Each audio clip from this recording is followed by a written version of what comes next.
Notch gets scrubbed, and more coming up on today's episode of the latest in tech news.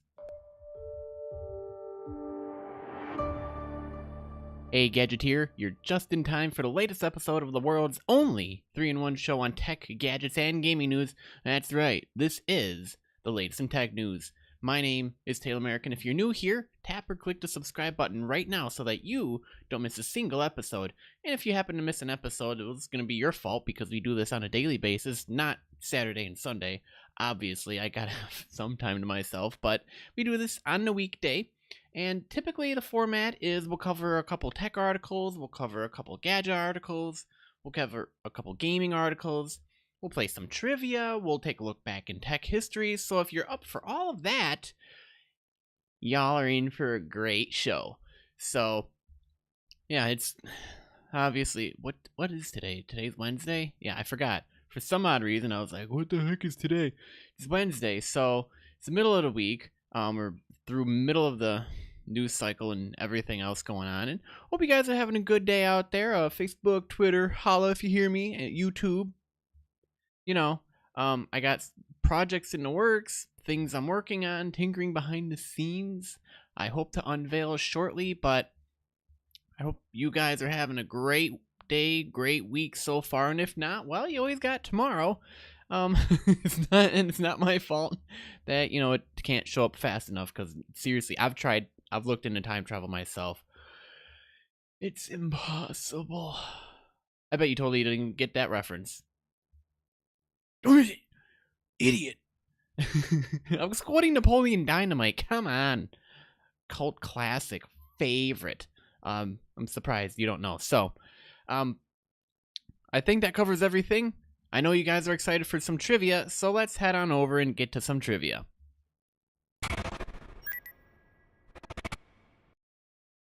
Alright, so last episode I asked a question. That question was, in computer terms, what is SSD? And tallying up all the answers right now, looks like we got ourselves a winner.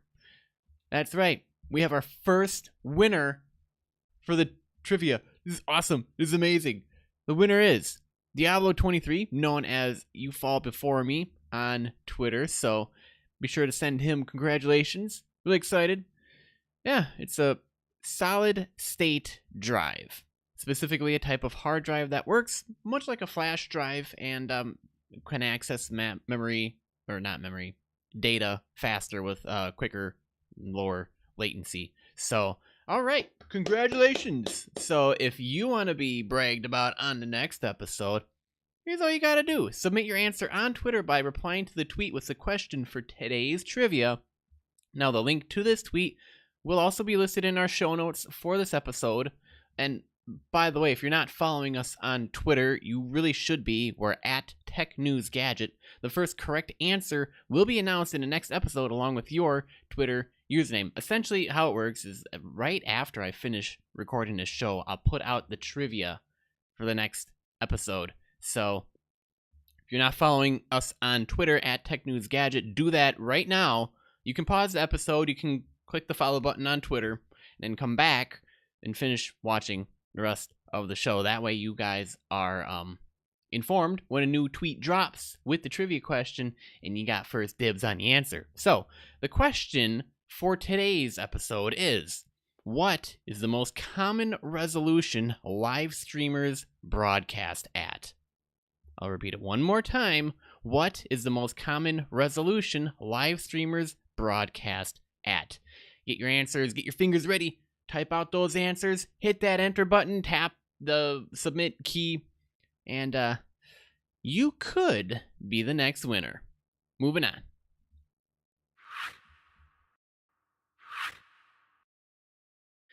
Alright, before we can get into today's tech news, we always have to take a look back in tech history, being that today is March 27th, 2019. On this day in history, in 1976, then 20-year-old Bill Gates gives opening address to hobbyists. Bill Gates gives the opening address at the first annual World Altair Computer Convention in Albuquerque, New Mexico. I'm so glad he didn't take the wrong turn there, because he wound up in Albuquerque. Oh, he did! He did. New Mexico. MITS, the company that developed Altair, had set up shop in the southwestern city to develop its KIT computer, which was a hit among hobbyists after it graced the cover of Popular Electronics magazine. Gates, then a 20-year-old erstwhile Harvard student, had helped develop the form of BASIC sold with the Altair with help by Paul Allen. So there you go. That is your history for today. Let's head on over to today's tech news, shall we? All right.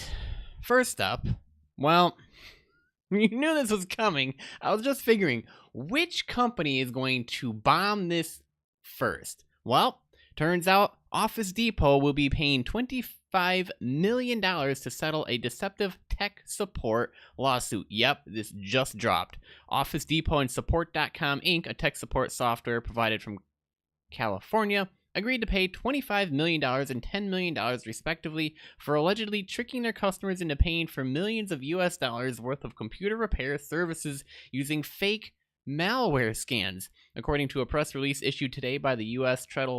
Federal Trade Commission, the FTC, the agency will use the money received after the two settlements are paid to provide refunds to customers that were impacted by the allegedly deceptive tech support offered by Office Depot and Support.com.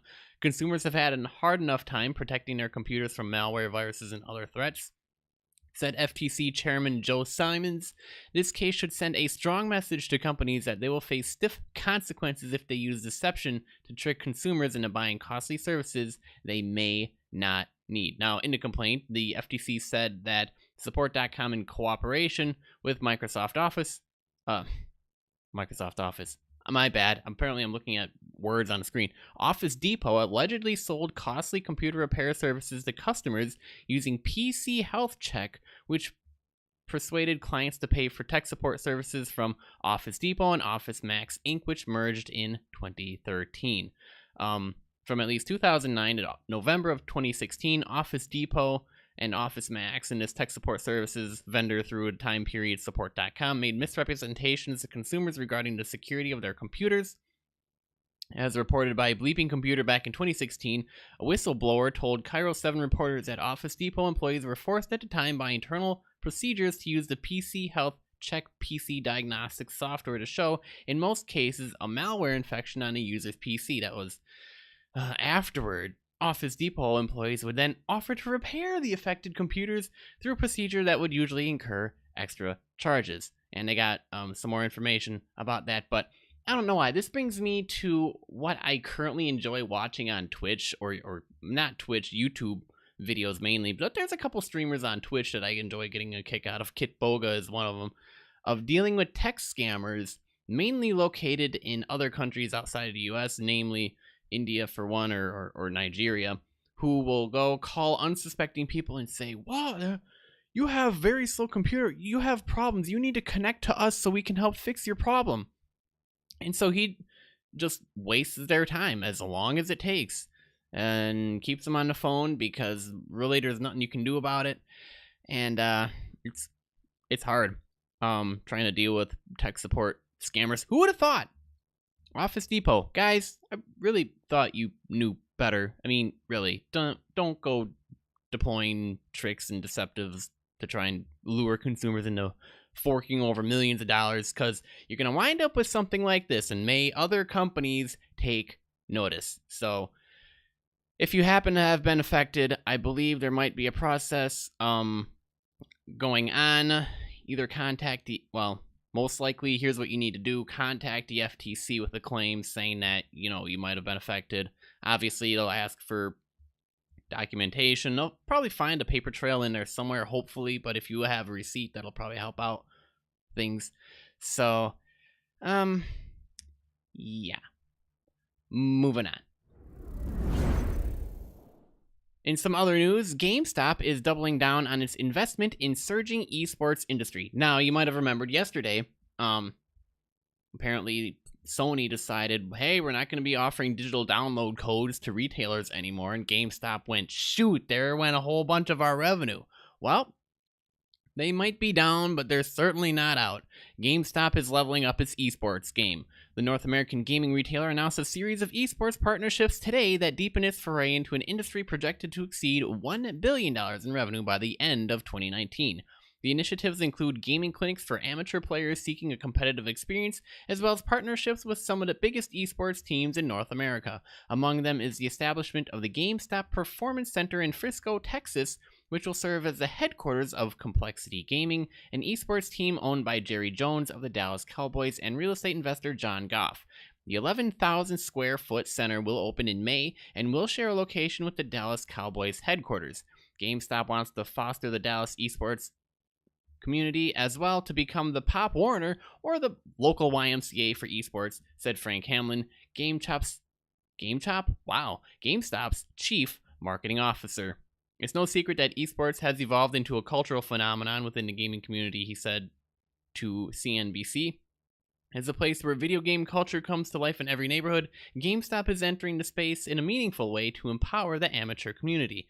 Now, does that mean that maybe we could potentially see GameStop turning into, instead of a game store retailer where they just have games that you can buy, does that mean maybe they'll start setting up computer stations and other game stations for possibly like what they do in other countries, like a sport gaming hub?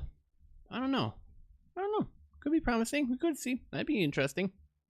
These partnerships are hardly the gaming retailer's first foray into esports. In 2006, GameStop signed a multi-year deal with esports league Major League Gaming and partnered with Warner Bros. Interactive Entertainment more recently in 2017 for a fighting game tournament featuring the latter's Injustice 2 title. This time, GameStop's esports push coincides with the company's attempts to reinvent itself in the light of the changing gaming retail landscape. Before GameStop concluded efforts to sell the company in January, the retailer had already been forced to close stores after being hit hard by digital sales. The company last week named retail veteran George Sherman chief executive, the fifth CEO in just over a year, and despite focusing more on gaming accessories and boosting its rewards program, over half the analysts on the street who covered the company's stock rate it as a hold. Nonetheless, they are stressing that they have a footprint that allows it to grow the esports community and forge ahead with partnerships. So we'll see how that turns out. What do you guys think? Do you think someday it would be cool to walk into a gaming store, be that GameStop or another company, and just be able to sit down at a computer and play the latest game with friends, or show up there for like a mini local esport tournament thing, a local esport tournament? I think that would be pretty cool. I think they should seriously start considering that, seeing as how Microsoft every single Friday night has been having Fortnite Fridays at locations all across the United States, but hardly anybody knows about this. You want to know how I found out about it? I actually found out about it from Alan Owens over on Mixer. He's a partner now. He said, yeah, I showed up at a Microsoft store on a Friday, and there was a small group of kids all standing around playing Fortnite. I'm like, yeah, we do this every Friday. It's called Fortnite Fridays. We have this little competition going on between them, and they all can show up and play Fortnite and have fun and, chat and everything, but there's no coverage. Nobody knows. It's incredible. So, yeah, good for GameStop. Let's see how it turns out. All right, moving on to, well, I guess it's going to be our first April Fool's Day joke of the internet. Well, Microsoft outright went and did it. First up, Microsoft is banning April Fool's Day. Yep, that's right. In an internal memo, Microsoft's marketing chief, Chris Caposella, warned employees that April Fool's Day caused more harm than good, claiming rather dryly that this was backed by research data. He writes, "Hey everyone, it's that time of year when tech companies try to show their creativity with April Fool's Day stunts. Sometimes the outcomes are amusing and sometimes they're not. Either way, data tells us these stunts have limited positive impact and can actually result in unwanted news cycles. Considering the headwinds the tech industry is facing today, I'm asking that all teams at Microsoft do not do any public-facing April Fool's Day stunts. I appreciate that people may have devoted time and resources to these activities, but I believe we have more to lose than to gain by attempting to be funny on this one day. Please forward to your teams and internal partners to ensure people are aware of the ask to stand down on external April Fool's Day activities. This memo just reminds us that today's Microsoft is now laser focused on business and productivity and has no room for fun at work. And that is no joke. Moving on to some gadget news, AT&T CEO says that iPhones and Android phones should, quote, go away. Now you'll actually have to listen in a little bit to this article to find out, well, why. See, the Galaxy S10 5G, foldable Huawei Mate X, and Mi Mix 3 5G are just some of the examples of 5G-ready handsets that are waiting for carrier networks to come online. 5G phones promise to make phones anywhere from 2 to 10 times faster than your current device and are expected to connect to the internet instantly without any delay. But perhaps this is all folly. Phones like the Galaxy S10 Plus and iPhone X or 10s have no intrinsic value, according to AT&T CEO Randall Stephenson, are an unlikely source for such a controversial position. Remember, it's AT&T that began a firefight among the mobile carriers by rushing to market 5GE or 5G Evolution, which other carriers deride as slow, fake 5G. We carry around these devices and they're bigger than they should be. I say they go away, Stevenson recently said to the Economic Club of Washington, D.C. It is conceivable that we are going to be moving into a world without screens, a world where glasses are your screen. You don't need any more form factor than that. Stevenson's comments are meant to promote the power and ubiquity of 5G networks coming from his industry, promising to move storage and computing out of phones and onto the network. But AT&T's chief also shines a light on a dirty little secret of all phones on all networks. They're a crutch. They're the lightest crutch we've been able to devise to access media, communications, information, and navigation, but still a crutch nonetheless. They both enable media experiences and sit in the way of them. Eliminating the phone sounds nuts today, but keep in mind the phone itself sounded crazy 20 years ago. An expensive, bulky, fragile, easy-to-lose device that takes up the one empty pocket or free hand you have left and litters your consciousness with charged anxiety. Well, but along came the Trio in 2002 and a trade-off made sense. The iPhone arrived 5 years later with a full touchscreen and apps universe to cement the trend. Can heads-up displays and augmented reality virtualize all of that, as Stevenson envisions? Well, yes and no. And at about this time, I'm going to say if you want to read the rest of the article, well, head on over to the show notes for today's episode. It's technewsgadget.net/94. And if you're listening in a podcast app of your choosing, however you get more information, whether that's swipe up, down, left, right, tap more information, you'll be able to see the article links right there. Simply tap on the article that you want to read. It should pop up immediately and, enjoy the wonder of technology. So I'm actually kind of fascinated by this. It seems like it's interesting. Here's the phone. It's like a crutch. Really, to some extent it is. Should we be looking at augmented reality? Should we be maybe wearing glasses? Are we going to have something where we don't even have something thinner than this? I don't know. Interesting. We'll have to see what technology leads in the next 10, 20 years. Hopefully somewhere cool, fun, and exciting. I, for one, can't wait to find out. How about you guys? Let us know on Facebook and Twitter. If you're watching on YouTube or Facebook, let us know in the comments section. All right. I have a gadget for you guys. For those of you who are gamers, I have to announce the Razer Blade Advanced RTX 2060. Yes, this is a review from CNET.com. This particular laptop sells for roughly $2,400. Let me just give you some of the brief specs on it. It's the Razer Blade 15 Advanced. It's 15.6 inches, Core i7 8750H, 16 gigs of RAM, 256 gigabyte solid state drive, and you can pick it up on Amazon. Now, what did CNET rate it? Well, CNET rated it an 8.0 overall, 9 for design, 8 for features, 7 for performance, and 8 for battery, giving it roughly a solid 4 stars. Here's the good. Typically great Razer design at its best in the alternate mercury white color scheme. Excellent performance, especially considering the small size. One of the only gaming laptops with a very thin screen bezel. Here's the bad. The faster RTX 2070 and RTX 2080 GPUs are not available in a white color scheme. The system can get very hot, which has led to some online complaints. But here's the bottom line. The Razer Blade 15-inch gaming laptop keeps up with the NVIDIA RTX trend. The base model feels expensive, but the higher-end version hits a good price mix of performance and price. Now, let's look into a little bit of this information. Obviously, this link I'll leave up for you guys to read the rest of the information for those of you who like learning about cool gadgets and computers and all that sort. Let's see. It says, when my PC gaming neighbor announced that he had purchased a new gaming laptop, I was somewhat annoyed he hadn't come to me for laptop shopping advice. This is the author, not me.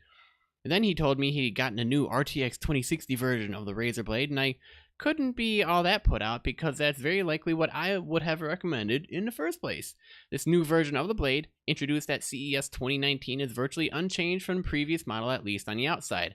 Inside are new NVIDIA GPUs from the RTX line. There are also a few tiny chassis adjustments to accommodate the new parts, plus a webcam that works with Windows Hello facial recognition. But so what? RTX GPUs and Intel iCore i7 8750H CPUs are already common. Now, what really sets the Razer Blade apart is the design and build quality, and to a lesser extent, the custom software. So, obviously, keeping up with the bezel wars. And let's see, CPU, we're looking at 2.2 gigahertz Intel Core i7. Memory, we're looking at 16 gigabyte DDR4 SD RAM. Graphics, we're looking at a 6 gig NVIDIA GeForce RTX 2060. Storage is a 512 gigabyte solid state drive. It does have 802.11 AC wireless, 5.0 in Bluetooth, and comes with a Windows 10 Home. So, speed versus style. If you're investing in a Razer Blade, you're more interested in design, style, and comfort than raw frame rate pushing power. Now, why do I say this? Because for around the same $2,300, $2,400, you can get a Lenovo Legion Y740 with the higher-end NVIDIA RTX 2080 Max-Q GPU. But that's not necessarily the right answer, especially if you spend a lot of time on non-gaming laptop tasks or use this as your main everyday laptop. These aesthetic and ergonomic choices become much more important. So, that's about as far as I'm going to keep this review. If you're interested in more information, this is on CNET. It's the Razer Blade 15. $2,400 looks juicy. You guys want to see some of the pictures? Oh, for those of you audio listeners, you can't see. Head on over to YouTube or Facebook and you can get the rest. So it looks like it fits pretty well. It looks pretty tight for the gaming. Really nice, really thin, really crisp.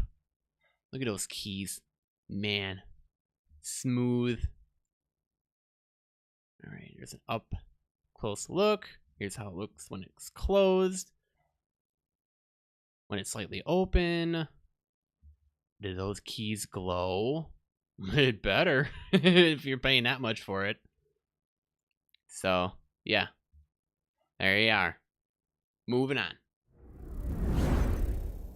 Okay. Finally getting to today's feature article, and that is Minecraft update, the latest one, removes mentions of Notch, the game's creator, from the home screen. The latest Minecraft update makes a few changes to the decade-old phenomenon, none more notable than the fact that the game's splash screens have removed all mention of Minecraft's creator, Marcus Notch Pearson. Previously, the game's splash screens, the yellow text you see when Minecraft boots up, would display random messages, and some of them referenced them with stuff like made by Notch or the work of Notch. As of the snapshot released earlier today, those are all gone. We've reached out for official comment on the reason his name is now missing from the screens. As possible background, though, Microsoft is a game that owns Minecraft, played by millions of kids all over the world. Meanwhile, well, I'm not going to encourage you to go looking into this, but apparently Notch has become a conspiracy theorist whose increasingly erratic Twitter behavior has led to a situation best described as, and I have to read this tweet because it's hilarious. Son, this Minecraft game is great, Dad. Dad, it is indeed, son. Son, who made it? Dad, no one. It came from space. Note that while his name has been removed from splash screens, Notch is still listed as the game's creator in Minecraft's credits. So it's about dang time. If I was somebody clowning around enough to go make this great, brilliant, community-founded based game and then just sell out, which is what he did, and then wonder why you walk into depression. I've already ranted about this at length. I actually have an article about it at length on my site, TechNewsGadget.net. Yeah, I'm not too happy about all of this. It's one of the main reasons why I stopped playing Minecraft. Not to mention Notch is a sellout, and he's just kind of going to prove his point. If you're going to go make a stupid game and then sell out to a company and then wonder why you spiral into a pit of depression and despair, y'all might want to be reconsidering your life decisions maybe at this point. So I'm not going to say any more on that before I actually start going off on a rant. As much as I know you guys really want me to, I kind of have to rein it back. This is my own personal opinion. Unless you have the same opinion, I'd love to chat. If you have a different opinion, I'd love to chat as well. Like, I don't know. You probably made the best decision of all time. But, hindsight really is 2020. I shot himself in the foot. He had it coming. So, yeah. Not gonna say anymore. I'm actually press the button. And finally, Twitch is introducing a new squad stream feature that will let 4 creators go live in the same screen. Yep, The Verge is reporting it first. It just broke. Twitch today announced a new feature designed to help creators boost the profile of smaller streamers on the platform and to better collaborate with one another. The feature, called Squad Streams, will let the 4 Twitch streamers go live simultaneously in one window, making it easier for viewers to watch the action from 4 different angles and giving bigger channels the opportunity to not just host smaller creators, but to share their screen with the audience too. The squad stream builds on existing discoverability features like rating and hosting that have let large creators spotlight others by either sending a wave of viewers directly to their channel of choice or by directly mirroring someone else's stream so that it gets broadcasted to a larger follower and subscriber base. Twitch says that the focus is to let streamers actively team up with other creators to benefit everyone in a channel. So, looks like creators can join forces right from the dashboard, stream content they wouldn't normally stream, and grow their communities all at the same time. Viewers get more angles on the action, a way to support some of their favorite streamers with ease, and a chance to chat with several great communities at once, or join a new one. So, here's how it's going to work out. Twitch is advertising the feature as useful for everything from tabletop streams to speedrunning sessions, but it's going to be most useful to the more mainstream sections of the Twitch audience that watch team-based battle arena and battle royale games like Fortnite, Apex Legends, and League of Legends. Twitch isn't shying away from those clear use cases. In a series of promotional streams designed to show off the new feature, the company has listed popular streamers like Shroud and Pokimane to illustrate how well it works for Apex and League, respectively. Twitch is also highlighting more quirky streams involving, tarot card readings and more casual gaming fare like The Sims 4 and Sea of Thieves. Yet it's clear Twitch doesn't want this to be just a feature for the top creators who play competitive shooters and titles with large esports fan bases, as it's also designed to help boost smaller creators with more niche interests. That said, it's going to take a little bit of time for Squad Stream to roll out to those type of creators. Twitch says it's starting to roll out first with partners, its top tier creator platform, with Twitch affiliates to follow. Now, most likely it's based on transcoding capability and capacity. Obviously, you'll have to make sure, however they figure it out, if you're streaming at different bit rates or resolutions and trying to sync them up and trying to, make sure that all the edges are smooth and we're not having this weird frame rate glitch popping between different resolutions, and somebody's doing at 240 by 480 and somebody's at 1044 on 8K, and then somebody else is at the standard 720, and all over the place. They're trying to go for a whole uniform experience. That's mainly why it's rolling out to creators and partners first, hopefully down to Twitch affiliates as time goes on. So there you go. Interesting fun news indeed. And with that being said, that wraps up today's episode of the latest in tech news. Thanks for tuning in, guys. New episodes every weekday. The latest in tech news is available on Apple Podcasts, Google Podcasts, Stitcher, Spotify, Overcast, and everywhere else podcasts are heard. By the way, I just heard that this podcast dropped in Armenia and we're already number 4 on the charts. So awesome. Thank you so much, guys. We're up to 67 countries now. This is also available as a video on our Facebook and YouTube pages. Go to YouTube or Facebook.com/TechNewsGadget for more. By the way, if we missed something on the show that you wanted to hear about, let us know on our Twitter and Facebook or in the comment section below. If you enjoyed this episode, we'd love it if you could give us a 5-star rating and double check that you are subscribed so that you don't miss out on the latest episode. I'm your host, Taylor Merrick, and remember, for the latest in tech, gadget, and gaming news, visit TechNewsGadget.net. Pretty much keep being awesome, guys, and I'll see you on the flip side.